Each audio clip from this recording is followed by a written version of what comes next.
এটি বাংলাদেশের ধর্মীয় সেক্টরের জন্য একটি যুগান্তকারী পদক্ষেপ।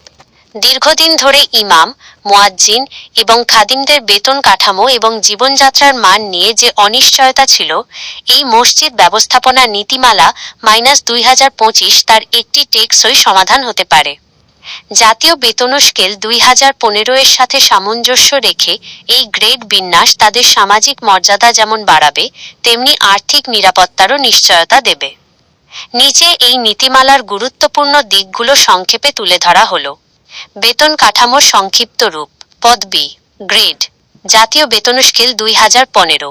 সিনিয়র পেশ ইমাম, পঞ্চম গ্রেড। পেশ ইমাম, ষষ্ঠ গ্রেড। ইমাম, নবম গ্রেড। প্রধান মুয়াজ্জিন, দশম গ্রেড। মুয়াজ্জিন, 11তম গ্রেড। প্রধান খাদিম, 15তম গ্রেড। খাদিম, 16তম গ্রেড। নীতিমালার বিশেষ সুবিধাসমূহ। ছুটির ব্যবস্থা। পঞ্জিকাবর্ষে 20 দিনের নৈমিত্তিক ছুটির পাশাপাশি সাপ্তাহিক ছুটির বিষয়টি অন্তর্ভুক্ত করা হয়েছে, যা আগে অনেক ক্ষেত্রেই অনানুষ্ঠানিক ছিল। আবাসন ও অন্যান্য। শুধু বেতন নয়, আবাসন এবং অন্যান্য আনুষঙ্গিক সুযোগ সুবিধার বিষয়গুলো নীতিমালায় স্পষ্টভাবে উল্লেখ করা হয়েছে। স্বচ্ছ নিয়োগ প্রক্রিয়া। 7 সদস্যের বাছাই কমিটির মাধ্যমে নিয়োগ প্রক্রিয়া সম্পন্ন হবে, যা স্বজনপ্রীতি কমিয়ে যোগ্য ব্যক্তিদের দিনী খেদমতে আসার সুযোগ করে দেবে। এর প্রভাব ও গুরুত্ব। বৈষম্য দূরীকরণ।